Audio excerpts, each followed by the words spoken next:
This Sunday, it's Kieran versus Pep at Portman Road. Join us as we preview a huge game. Welcome to Blue Monday, an Ipswich Town podcast.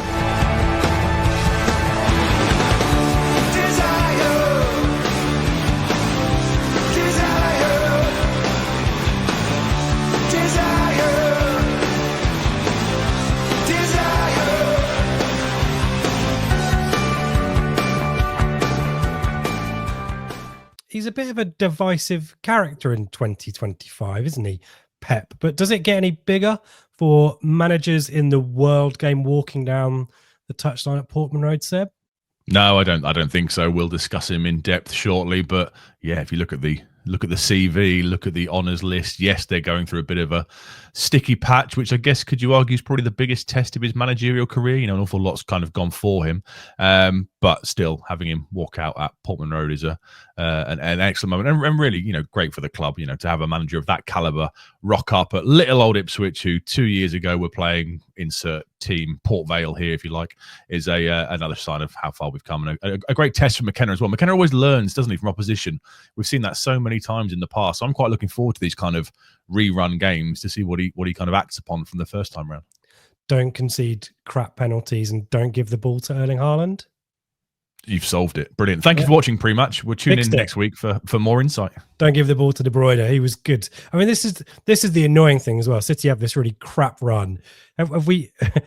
I mean, we need to caveat. Let's get this out of the way straight away. We have no idea what the Brighton game has turned out like, or unless do you want to pre-record 3 possible situations for Brighton right now, Seb? Do you want to? What a great win that was last night. Really, really played well, and that sets it up nicely for the weekend. Pause. What a solid point that was last night. Really, really dug in deep to get across the line, and that sets it up really nicely for the weekend. Pause. Oh, that was a bit of a chastening defeat last night, wasn't it? A bit irritating that, and it doesn't get any easier with the weekend, does it? There you go. Edit that accordingly. So that's the situation. We have no idea what's going on against Brighton, but is it a bad time to be playing City? I mean, Brenford we'll talk about, chucked points away. You just don't know what City's going to turn up at the moment, do you? No, not a clue. And it sounds bizarre to say that, doesn't it? I guess the Brentford result last night, recording this on Wednesday night, they drew 2-2 with Brentford on Tuesday, which we'll discuss shortly. That gives me a bit more hope, because it seemed to me they'd kind of turned a bit of a corner. A couple of wins on the bounce, knocked 4 past West Ham, which saw them depart with the park company with Lopetegui. So the Brentford result and the manner of it, the fact they were 2-0 up, pegged back to 2-2, does give me a bit more hope going into the weekend than maybe if they'd have just, obviously they finished the game 2-0, it's 3 league wins on the bounce and it's looking a bit ominous. But yeah, I think that result works in our favour. We'll talk about Man City in a slightly different context shortly, but I'm going to open the stage for you to pay massive tribute to Janoi Donacien, Seb. Yeah, he's finally left. So I think he was officially released in the summer, wasn't he? But hung around with the injury. Clubs have a duty of care to get players back fit again. And well, you've seen from the videos, from the outpouring on social media, what a top bloke he appears to be. You know, we saw it full time. Do you remember at Coventry away, whilst we were all giddy with excitement and chanting, McKenna kind of was at pains to bring him to the front of the players in his big overcoat and point to him, which suggests he played a crucial role last season, a bit like Shawnee Aluko. You know, we had so many mentions of how good people were behind the scenes and how good people were in the dressing room, and Donacien clearly ticks that box. He's moved on to Chesterfield, reunited with Paul Cook and Kieran Dyer on a short-term deal there. And yeah, what a top-class bloke, and one of the strangest Ipswich Town careers. You know, he seemed to be leaving 6 or 7 transfer windows in a row, bought in by Paul Hurst on loan because he couldn't get a work permit, and then the work permit triggered a permanent deal. Lambert didn't like him, bombed him off to Accrington, bombed him off to Fleetwood on loan a couple of times, and then Paul Cook kind of gave him a run when Kane Vincent-Young was being exposed defensively. And we now kind of talk about that right-sided fullback / centre-back role, especially in recent weeks, given how the personnel have changed. And that is basically the Donacien role, isn't it? It's the role he created for himself when McKenna took over. So yeah, an absolutely top bloke. Wish him all the best for the future. Kind of, he's one of the ones, a bit like, you know, we've had Edmondson's gone and Marcus Harness has gone out on loan, Caden Jackson's gone on loan, now Donacien. The kind of the fringe players from the last couple of years are starting to move on. I wouldn't put him quite in the category of Wes Burns, Connor Chaplin, you know, the ones that are really going to hurt when they depart. But looks like an absolute top bloke, and wish him all the best for his career and thank you for what he did for us. Yeah, and worth reminding us that covalent bond with Wes Burns in the League One promotion season. And I know Harry Clark came in partway through, and he's been really unfortunate in that respect, but started the season, didn't he? Sunderland the season after. But that partnership with Burns was really memorable. And as you say, just a lovely guy, a great ambassador for the club. Supported the women's team, kind of low-key, turned up to watch one of the games last season. I remember offering him a drumstick to have a smash at the drum, and he was very humble and didn't want to draw attention to himself. So just a lovely guy. And reunited with Cookie. There it is. I was wondering if you were going to do it or not. That's as much as I'm going to say. We wish him all the very best. But as you say, just there's a group of top people as well as top professionals who may not get the headlines or the appearance. Don Ball is another one. He was great on co-coms, wasn't he?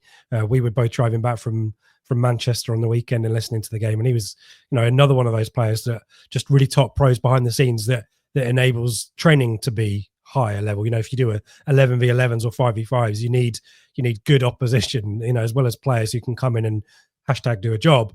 And Donacien, obviously, one of those top pros. And I think you've written in the script there, the best 1v1 defender in the club. I think he was in the winning team every week on Football Tennis, wasn't he, or something? And Chappers, I think, paid tribute along those lines too. So thank you, Janoi Donacien. And I think ever returns to Ipswich, you'll never go short of an offer of a pint or a drink or whatever his tipple of choices.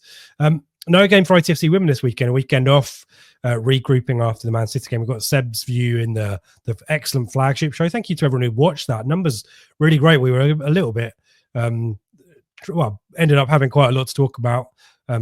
But always FA Cup, always a bit of a difficult one to figure out, and one of our most watched of the season. So thank you everyone who's got involved in that, and you can listen back to Seb's match report on that one. My brief reflections are pride. I think you captured it really well, Seb. To see this team having gone off the back of a 10-0 defeat at Manchester in similar circumstances 5 years ago, to then turn up, and the odds were stacked against them. You saw when they're bringing on Viv Miedemar and bringing back Chloe Kelly into the team, the odds were were always against us.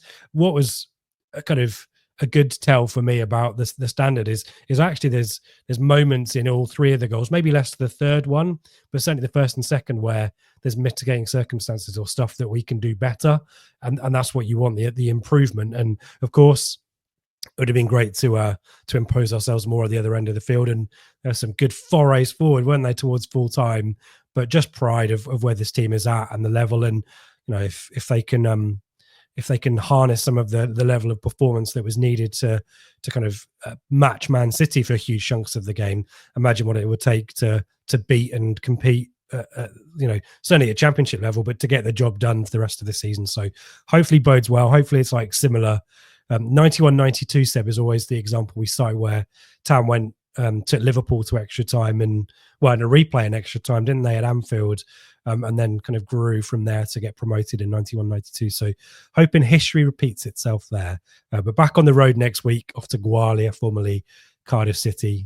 So if you're in that neck of the woods and want to support the Tractor Girls next Sunday, that's where you can do it. Let's talk about Man City's men's team then, Seb. We've already alluded to Pep and the situation there. Kind of felt like they were untouchable until it's all seemingly gone wrong. Maybe, do you remember they beat Southampton narrowly, didn't they? And I think Pep mentioned, I think he paid tribute to Russell Martin and said we need to show some of the same things that Southampton show, or something like that. And ever since, they've been really tin pot, haven't they, given the stature of the club and the strength they've got. What's your summings up of the state of play for Man City right now? It's really strange, isn't it? I sat here with Mikey doing the second pre-match show of the season, and I think we used terms like imperious, 5 in a row. They will sweep all aside in front of them, and they will probably go and get the fifth kind of league title on the bounce. And it's just strange how it's all gone so wrong. And it's strange watching them as well, because if you lose games through deflections, bad luck, if you're playing well in games, then you could kind of have a bit of mitigation. But they look so slow, so ponderous, so kind of uninspiring almost. And it's really bizarre how this is all turned around. You know, they've been the all action, all singing, all dancing side for certainly the last 4 years. You could argue even the COVID curtailed season when they lost to Liverpool, you could argue even back then they were still, you know, absolutely flying. So this is a side of absolute dominance. And normally with these things, you see a bit of a gradual drop off, don't you? But to go on the kind of run they've been on since that 1-0 victory over Southampton is crazy. And if you'd have said to us, you know, by the over halfway point of the season, they will not be sitting in the Champions League places, you would assume something's gone very, very wrong. And it has. Is it injuries? Is it staleness? Is it, you know, the age of the squad that perhaps hasn't been refreshed in the last few windows as well as it could have been? We'll discuss it all. But yeah, it was a crisis, undoubtedly, I think, up until kind of the Christmas New Year period when they got a couple of victories to take the heat off, drew 2-2 against Brentford, and with the Champions League starting up, they've got a huge game against PSG, haven't they, next week? I guess they'll have more designs on that than against us at Portman Road on Sunday. It'll be really interesting to see how it goes in the kind of the second half / third of the season for them. And there's obviously some off-field stuff hanging over their heads as well. But, I mean, we'll talk about Haaland later on. The goals aren't shared around, are they? I mean, we're not too dissimilar in that respect. But for Man City, when Haaland, and we, you know, we talked about this in our FPL feature, which we'll talk more about later on. You know, when Haaland isn't scoring goals for them, there is a lack of goals from elsewhere, given the quality on the pitch. That does seem a bit of a surprise. Very quickly, we've kind of both talked about that Southampton victory. What's the run been like since then, Seb? It depends how you want to look at it. So they beat Southampton 1-0 at the end of October. Since then, they have taken 5 points out of a possible 27 in the league up until they beat Leicester just after Christmas. So it was a horrific run. If you extrapolate that to all competitions, so if you include the various domestic cup, the League Cup, and their Champions League campaign, it was 1 win in 13 up until that Leicester victory. So it's a bizarre drop-off. You know, we remember Ruben Amorim, I think was his last game at Sporting, or one of his last games at Sporting, smashed them 4-1 when they were away in Portugal. And like I say, it's just bizarre to see because they're not losing games through, you know, bad luck or you know, just like they look a pale comparison, isn't it? Yeah, they look a pale imitation of the side that we used to see. Everyone looks half a yard slower. I know they've got a lot of bad injuries. You could argue that it's their responsibility to make sure that the playing squad is refreshed and you have a decent enough squad to cope with those injuries. But something very strange has gone on, and it doesn't seem like they can really get any kind of momentum building again. No, and as you mentioned, maybe a little bit of a tipping point in terms of the age of the squad and certain players not living up to their previous billing. Give us you know, the situation in the league for them. So they currently sit 6th on 35 points. They are 2 points off the top 4. So although we are saying they're in a bit of a crisis, they are only 2 points off the Champions League spots. 12 points behind leaders Liverpool, but they have played a game more. As I mentioned, recently it looks like there's been a little bit of an upturn in form. 2 wins against West Ham and Leicester. 2 draws, Brentford last night in the first round of Tuesday midweek games, and Everton, a 1-1 draw, Everton over the Christmas period. And 1 defeat, I think it was 2-1, was it, away to Villa. Their away form is a bit meh as well. 7th in the league with 15 points, played 11, only won 4 games away from home. 1 win, the Leicester game we've already mentioned, 2 draws, Brentford last night and Palace, and 2 defeats, Aston Villa and Liverpool. And just to give you an idea, the goals against for Man City this season is 29 so far. By comparison, we've conceded 35. Only 6 goals difference. If you'd have said, again, at the start of the season, come the game week 21 or whatever it is, you'll only have conceded 6 more goals than Man City, we would have assumed that we'd be, you know, 10th, 11th, 12th in the league or something. It is just a problem they cannot seem to shake. Yes, they've had a lot of kind of patched up back fours and trying to get people in wrong positions to make up for the injuries, but something very strange is going on there. Yeah, and those results, beating West Ham and Leicester, but drawing with Brentford, that Everton draw at the Etihad as well, you know, they've played Brentford and Villa in quick succession, haven't they? And Leicester. A lot of repeat fixtures happen over the Christmas period, isn't it? But those are the kind of results you'd expect for a mid-table team, wouldn't you? And, you know, as you say, usually Man City are sweeping them aside, but not very much so at the moment. Anything else you want to? I think we've dealt with the status quo or the situation of around City going into the game enough, or is there anything else you wanted to draw people's attention to? I just wanted to mention the age of the squad. So this is kind Yeah. of an accusation that's leveled at them. They've got the likes of Carl Walker at the moment, John Stones, Ilkay Gundogan, Kevin De Bruyne.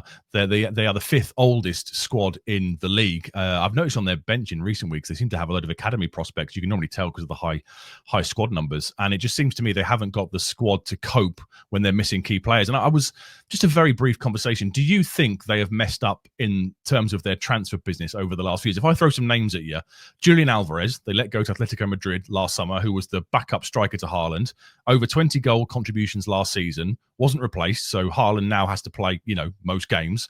Liam Delap obviously comes to us. They get a free pass for that one because no one knew how he was going to be. But, they replaced Cole Palmer with Jeremy Doku. Jeremy Doku's got 5 goals, 10 assists in his Man City career. Cole Palmer's probably got by now, 40 goals for Chelsea, probably 15, 20 assists or so. They let established pros like Riyad Mahrez, Aymeric Laporte go to the Saudi Pro League, and they've always kind of been very open. Pep Guardiola has always been in the press very open. If a player wants to leave, they can go. I just think that some of the business they've done over the last few years, replacing these top-end players who were crucial in them winning the treble, certainly, and obviously winning the 4th title in a row last year, I just think their recruitment's been poor, and they haven't replaced these probably big personalities. We spoke about Janoi Donacien, these elite level winners who've left the building. I'm not sure the players they've brought in are of the same playing quality and also perhaps the same kind of elite mentality, maybe, and maybe that's why it's all catching up with them. Yeah, the Cole Palmer deal seems bizarre as well. I guess no one knew that he was going to necessarily blow up for Chelsea like he has, but even so, as we talked about, there's a lot of burden on Haaland, isn't there? And yeah, he's rarely injured.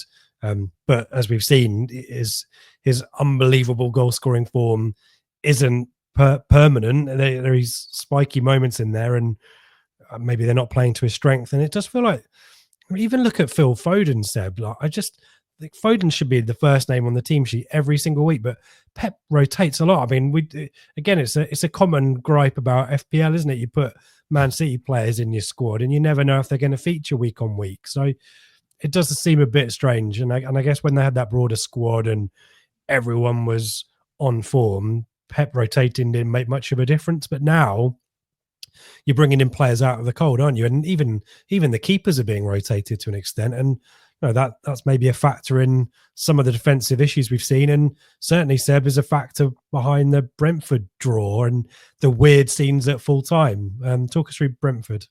Yeah, you might have to fill me in on the scenes at full time. I know Guardiola did something to the backup keeper, Stefan Ortega, so you can fill us in on that. A bit of a weird conflab that seemingly felt half aggressive and half like he was putting his arm around him, but kind of like, I think someone on TikTok has tried to lip read it, but he's doing his very animated post. It's what he does, though, isn't it? When the cameras are on him, he's kind of like, at 1 second he's grabbing him and trying to cuddle him, and then it feels like he's putting him in a headlock, and it's just all very strange body language wise. And sometimes you do that behind the scenes, don't you? But and to come out, to throw the points away and nearly lose the whole game, and then to kind of have that kind of scene on the pitch afterwards, just doesn't bode well for me. But yeah, talk us through the action.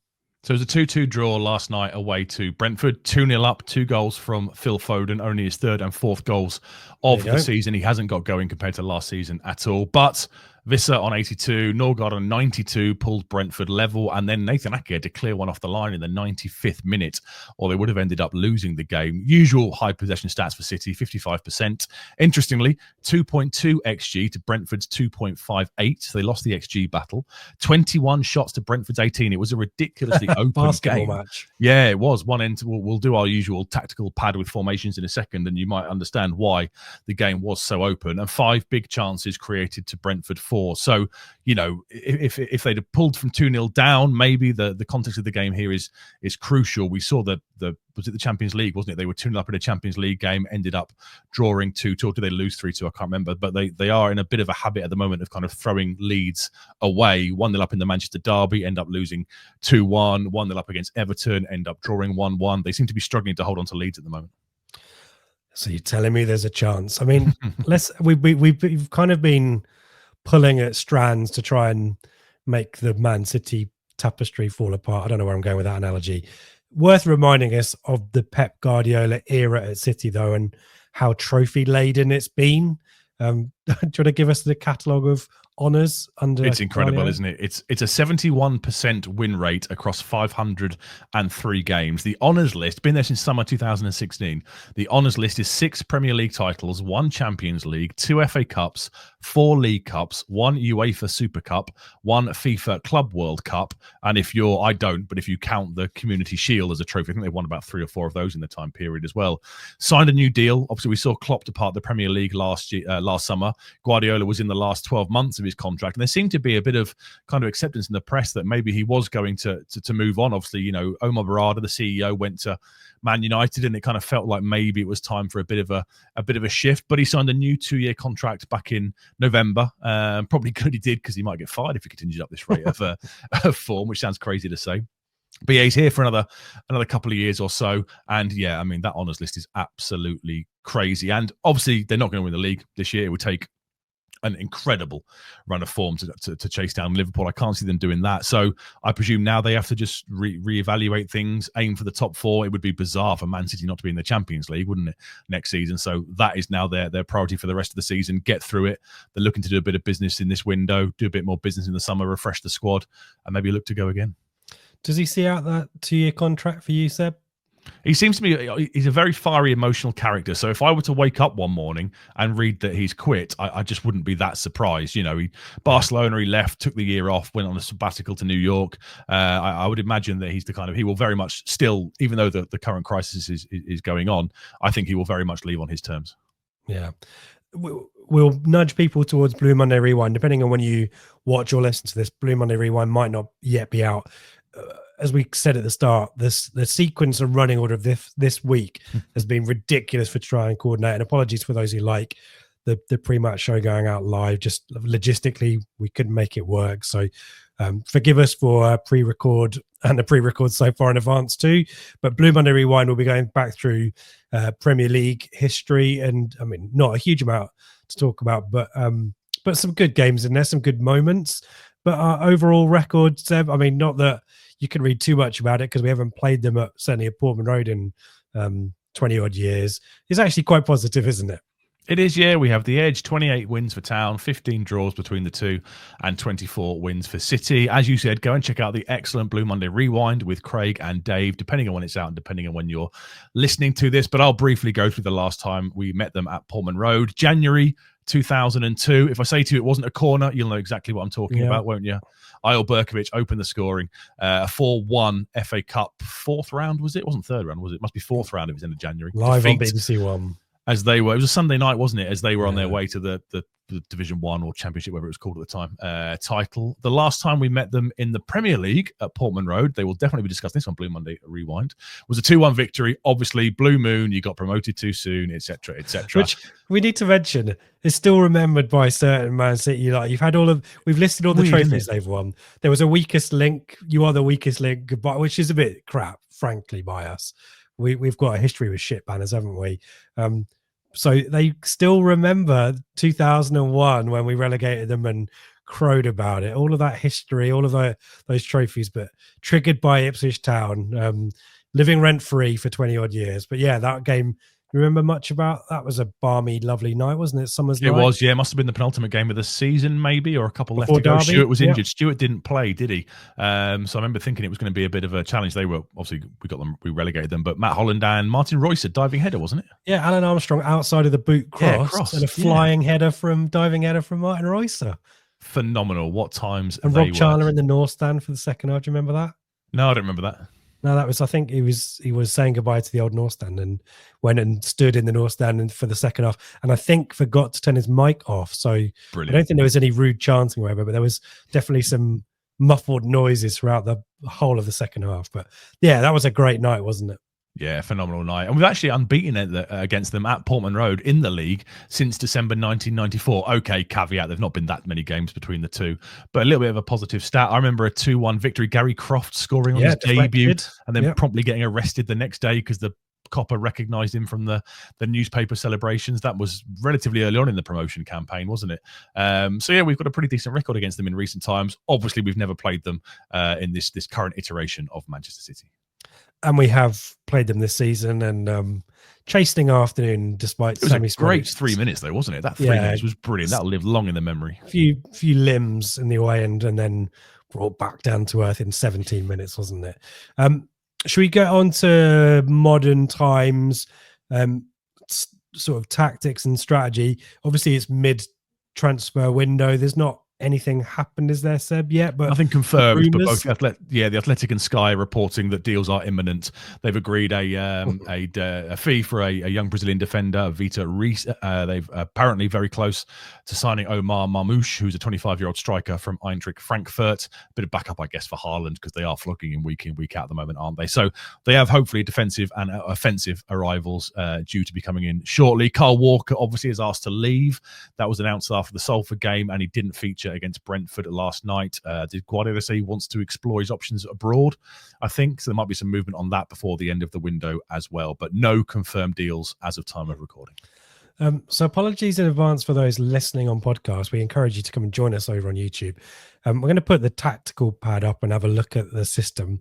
Seb briefly shared this with me last night, and it's hilarious. Maybe a bit scary and hilarious in equal measure, but you'll understand more when Seb's talked you through it. So we've only been doing this feature for probably the last 10 games or so. And I have never seen what you are about to see, because this is crazy. So they lined up against Brentford on Tuesday night in the pretty standard 4-2-3-1 that we see, week in, week out. And what I will do now is show you how it moves from the formation that all the outlets and stuff show to where the average player positions were. So straight away, you can kind of see how advanced they get up the pitch. And then, obviously, that front, Haaland in a 4-2-3-1 is the focal point. As you can see, he's actually the kind of ever so slightly deeper than the rest of what becomes an out-and-out kind of 3-4. It's basically Phil Foden, Haaland. 2-4-4 formation, isn't it? Yeah, De Bruyne and Savinho out-and-out attacking. So that's the average player positions. And then, if I then press for the next option, this is the heat map. So this is where they took most touches of the ball. And this is nuts. So as you can see from this, look, we always associate City with, high lines, high defenses on the halfway line, fullbacks pushed on. But this is something else. You've basically got a front five there. Look at how advanced Guardiola is. We know he likes to get forward, averages 85 touches per game, but he is one of the most advanced players. De Bruyne starting in the 10 kind of comes out left to link up with Savinho, and that is just absolute madness to me. Bernardo Silva in that heat map is the most defensive player on the pitch.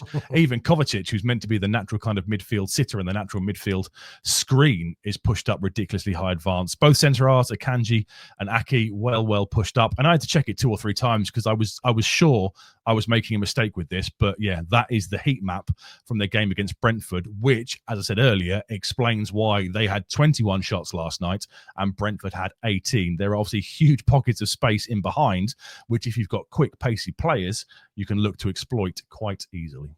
So we've gone from a 4-2-3-1 to a 2-4-4, and now what I would describe as a 1-4-5 formation for those listening on podcast. I'd call it a 1-3-6, wouldn't you? Yeah, fair enough. Yeah. So there's Pep ball for everyone. Maybe options over the back, and get in behind them if you can withstand the barrage of attacking talent that will be heading towards goal.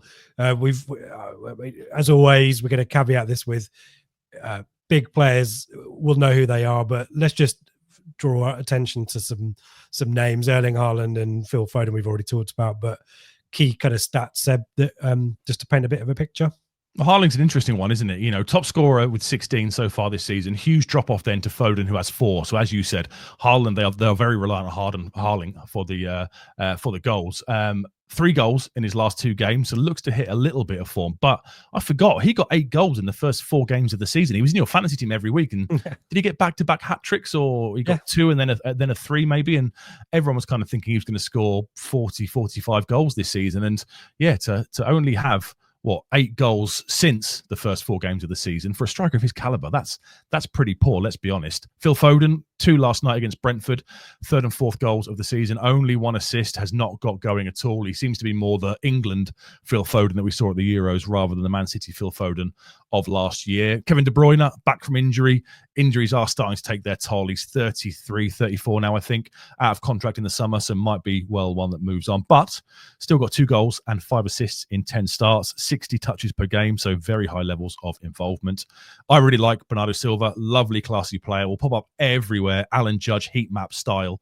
2 goals, 4 assists and 64 touches per game. Savinho, who won the penalty against Leif Davis and then gave away a penalty for Leif Davis, which was never checked. He's the ball carrier in the side at the moment, looks to get them up the pitch quickly. 1 goal, 5 assists. And Stefan Ortega, you mentioned the keepers. So he dropped Ederson just before the Liverpool game after a rick in the Champions League. Stefan Ortega has come in since then and started the last 5 games in goal. But I guess maybe after the full-time shenanigans last night, maybe Ederson will make his way back into the nets for the weekend. Yeah, Ederson played against Salford, didn't he? I think, in the cup. Guardiola, do you want to mention him? I mean, he's a top-class player. I really like Guardiola. Team, isn't he? Yeah, he's in my team. 4 goals so far this season. Can fill in at left back or left centre back, depending on the injury crisis. As I said in the tactical pad, 85 touches per game, which is ridiculously high levels of involvement. So they will look to get him involved throughout the game. Just some stats going back to the tactical stuff that we kind of missed off. Top for possession, 61%. Top for passing accuracy, 90%. Their press, however, has dropped dramatically kind of year on year. Is that due to injuries? Is that due to the age of the squad? Potentially. But they're not pressing anywhere near as intensely as they used to. That said, a lot of the stats are still kind of top of the league numbers. 871 touches in the opposition box is the highest in the league, as is 167 corners. And set pieces really interested me. Do you remember how good they were at set pieces a couple of years ago with the size of Akanji and John Stones and Rodri, etc.? They've only scored 5 goals from set pieces so far this season, and they scored 16 last season. There's been a huge drop off in set pieces as well. So sometimes those tight games, like Everton at home, for example, a 1-1 draw, maybe a couple of years ago, they could always get themselves out of jail with a set piece. That, for some reason, has dropped off a cliff this season as well. And some big names absent, which isn't helping the situation. No, we've mentioned Kyle Walker looking to go abroad, not been involved. They're having to fill in Matthias Nunez, the player they signed from Wolves for like 50 million quid as a midfielder. He's filling in at right back at the moment. Ruben Diaz could be back by the end of the month, but it looks like this weekend will come too quickly for him. Rodri out for the season. We know about him, poor guy. John Stones has got a hamstring problem. I think he was subbed at half-time against Villa, not featured since. And Oscar Bob was injured in pre-season and is working his way back to fitness, but won't be around for the weekend. Referee Seb is Sam Barrett, last refed an Ipswich Town game away at Brighton, and last season refed 5 games for us, and we were unbeaten in all of them, including Sunderland away, where he missed a few bits, didn't he? There was a blatant penalty, wasn't there, after Chapman? Big old penalty shout. I think there was a good advantage for the George Hurst goal, wasn't it? Yeah. That he played, but did miss a couple of bits. Wolves at home in the League Cup, Leicester at home, 1-1, Millwall away, the 4-0, and Watford at home, the 0-0. So, bodes well there. The last game he ref for Man City, coincidentally, I should say, that Alanis Morissette, ironic, was a 2-1 defeat for Man City at Brighton. So, lots of, bits and pieces of hoodoo there, perhaps, that I'm clutching at straws. We'll do predictions shortly. I'm trying to find the straws to grasp at. Any last insights? I think you might have spotted it, haven't you? Just one. Don't expect too much set-piece action this weekend. Although they've scored 5 goals from set-pieces, they've only conceded 2, which is the fewest in the league conceded from set-pieces, a record they share with Ipswich. We have also conceded 2 goals from set-pieces. So don't expect any set-piece goals at the weekend, which means if you're a betting person, lump on, because I'm always wrong with this kind of stuff. There you go. We'll be back to talk more about how Town might approach this one after this. Blue Monday is proudly brought to you in partnership with our friends at Atwell Solicitors, your ideal legal partner for work on property or business law. Their client care has repeatedly been recognised as outstanding, and they are people-focused with a plain English approach which sets them apart. They have offices in Ipswich, Colchester and London, and to find out more, head to atwells.com. Thank you to Atwells for their support of the podcast. this season. Also, thank you to One Stop Badges. You can find a link in the podcast and YouTube description for 10% off any order with One Stop Badges. And if you find a member of the podcast team, usually they will have badges. Apologies to the folks who came in and found Seb and I at the Janoi Stadium on Sunday to see ITFC Women. I brought the wrong coat and Seb had left them in the car. So we will try to do better. We will all be at Man City, aren't you, Sunday, Seb? And some of us will be, it's too late now, isn't it? I was going to say Brighton, unless you're getting your DeLorean. If you haven't asked in advance, you're not getting one at Brighton. But yeah, do come and find us and get a limited edition Blue Monday badge. We are slowly running out of them. I keep finding them in different various boxes, moving boxes, Seb. So I'm sure I'll keep finding them into the years and into the future. But thank you once again, Outwells and One Stop. Please, if you made it this far, do give us a thumbs up and a subscribe here on YouTube. Again, clocking up another milestone, close to another good round number for subscribers, and also closing in on episode 902. So thank you if you've been listening since episode 0 or episode 1 or episode 880, whatever it is. We're glad to have you with us. The conversation continues 24/7, particularly during the tedious transfer window over on Telegram. Link in our website, bluemonday.itfc.co.uk, to find that, and a free 2-week trial. A free 2-week trial. There we go. Got my words out in the end. And as we mentioned, our shows are kind of all over the shop. It might be that a Jaden Philogene announcement video reaction has happened. Seb and Mikey, I believe, will have done a Brighton reaction, and I think we'll probably try to talk with a bit more specificness about how we go out of Brighton into Man City, which we can't obviously do now. Blue Monday Rewind will appear during Friday, and the flagship show at the more predictable hour of 8 p.m. live on Sunday with, I think, the usual suspects. So plenty going on. Blue Monday, itfc.co.uk, if in any doubt. But just subscribe and then stuff will land as and when we get things done. Let's talk about Town as much as we can, Seb. As we say, you and Mikey will probably deal with this a little bit more detailed on Thursday night. So folk can go and listen back to that if they wanted to. But I guess the style of play, the approach that we'll take for this one will look and feel similar to Arsenal, Chelsea, Fulham, won't it? I think that feels like our new default setting. I think so, especially given the caliber of the opposition we'll be facing. It will be the 4/3 at the back, depending who the right-sided defender is. And I guess that's one of the key questions. Will we see Ben Godfrey make his league debut? Obviously, he started there against Bristol Rovers in the Cup last weekend.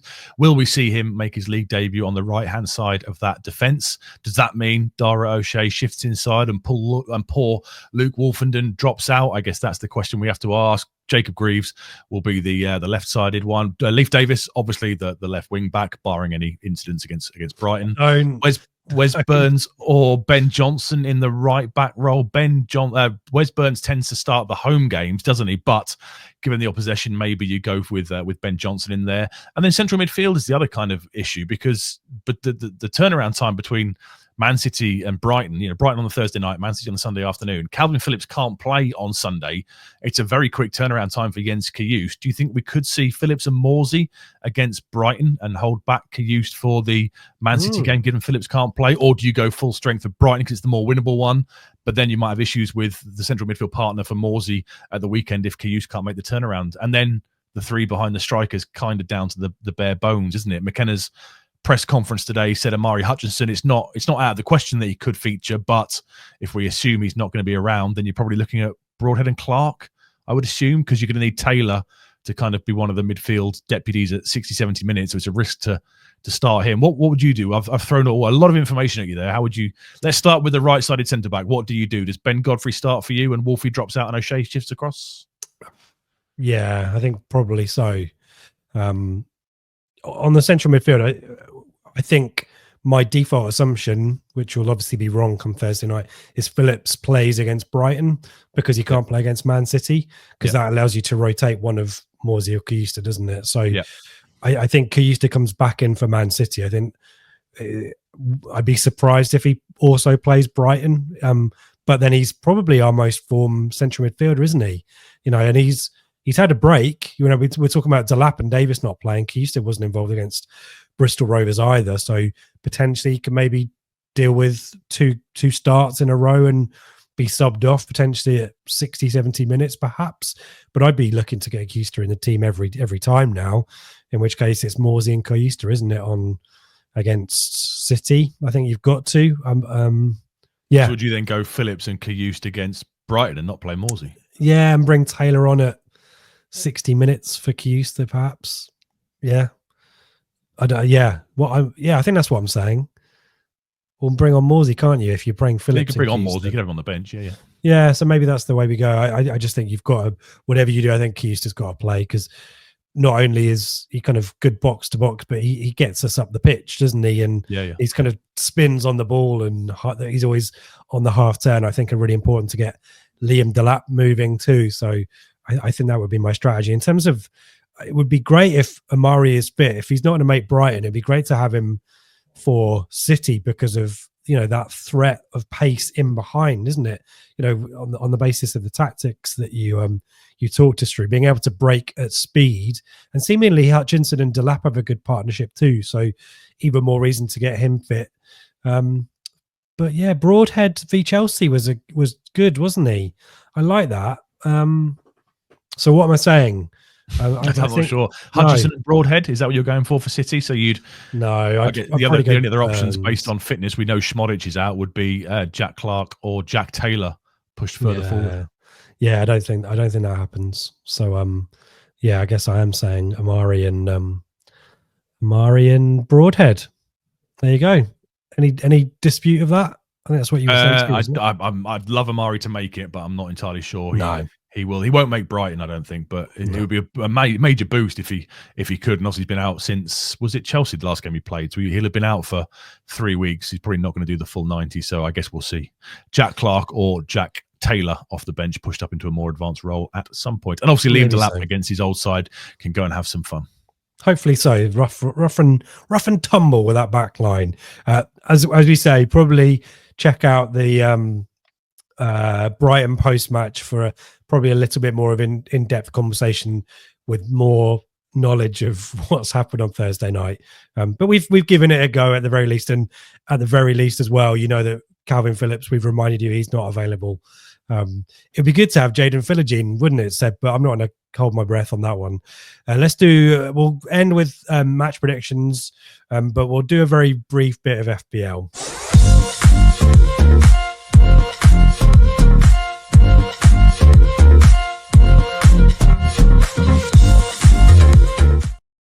Thank you to our partners at Brett Vale for their support of our FPL feature. A lovely golf course in Constable Country, just down the A12. BrettValeGolf.co.uk to find out what's going on, to book tee times. And if you mention us at various places, not least the bar area, the 19th hole, I'm sure a pint might come your way. I think they've got some joining deals as well. But we'll come back next week with more information about what's going on with Brett Vale. This coming up to, we've had our cold snap hopefully, and maybe time to get out on the golf course. We will probably refer to week 22 for the results next week, Seb. So let's have a look at. So week 21 is happening right now as we record it. We'll disregard that, but I just need to be. I can just feel Streaky in particular with a snarky look on his face, because I beat you on points for the week, but the ITFC bonus, courtesy of Liam Delap's goal at Fulham, has screwed me right over. So you continue your winning streak, 12-5 on the head-to-head, and nearly 200 points in the cumulative score. So not looking good. The 1 week I do anything vaguely good is disregarded because of the stupid rules that we've come up with. So great feature, happy days, move on. You say that. I think you're quite far ahead this midweek so far, and Salah did nothing for me as captain last night, so you could well win this week. So we might be sitting here pre-Liverpool in a week's time, and you might have clawed back 10, 15 points. We're disregarding week 21 gap, aren't we? Are we? Oh, brilliant! Yeah. Even better. With the midweek rounds, we don't talk about them, do we? So it's irrelevant. But at least on the kind of pre-match league table, I won't be so far behind you. But what a stupid thing! And anything that couldn't possibly go wrong for me is going wrong for me at the moment. It's just the way it is. But nevertheless, great feature. And thanks, Brett Vale. More about that next week.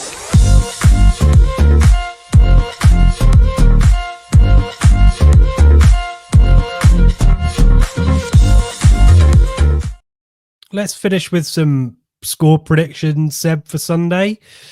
As I said, we have piled on the kind of negativity around City's predicament, but it is going to be a tough one, isn't it?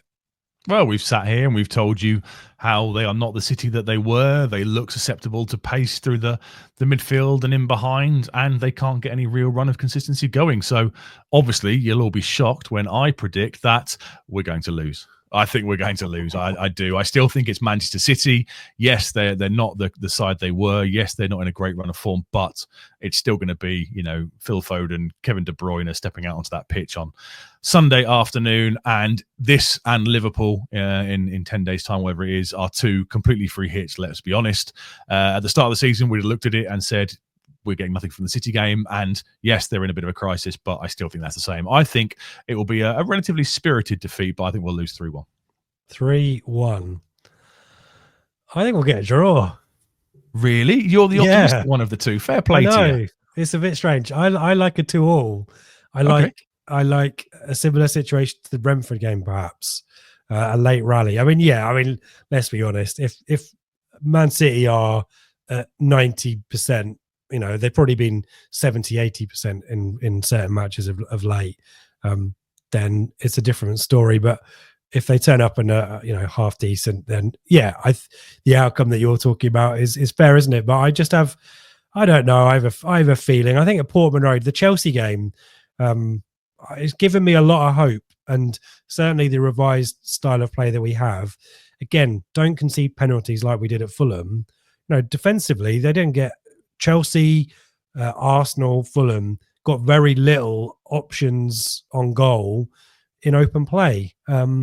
So if we continue that, obviously we've had a game in the league since ahead of Sunday that we won't know about right now, and maybe that will change my perspective on it. But I think there's enough about us at Portman Road to make a game of it, make it tight, and then and then who knows? But I think we've covered our bases there. I don't think anyone's going to predict a victory, but let us know your thoughts in the comments. If you're feeling positive, even more positive than or deranged than me with my 2-2 draw, then let us know in the comments, or join us in the conversation over in Telegram. Matchday chat will be open from Friday night probably, so get involved there. And if you made it this far, thank you so much. As always, thumbs up, subscribe, 5-star ratings, all that kind of fun nerdy stuff that I love is always appreciated. And as I said, we'll be back on Sunday for the flagship show to talk about City after the fact, and there'll be anywhere between 3 and 4 other shows for you to watch or listen to before then. So thank you as always for watching or listening. Thank you to Seb, and I think you're signing us off. Are you not? I think we're informed, so I'm going to hand over to you. It's me, isn't it? Yeah, the 2-2 draw at Fulham keeps this run going. So yes, we're on Sky, evening under, well, it's not an evening game, late afternoon game under the lights, where we know Portman Road's atmosphere can be electric. So let's make sure we come across brilliantly on the Sky cameras, and let's take your positivity. I'm the negative one today. Let's take your positivity. Let's go for a 2-2 draw, Town to shine in front of the nation again. And as we always end this podcast, come on, you Blues!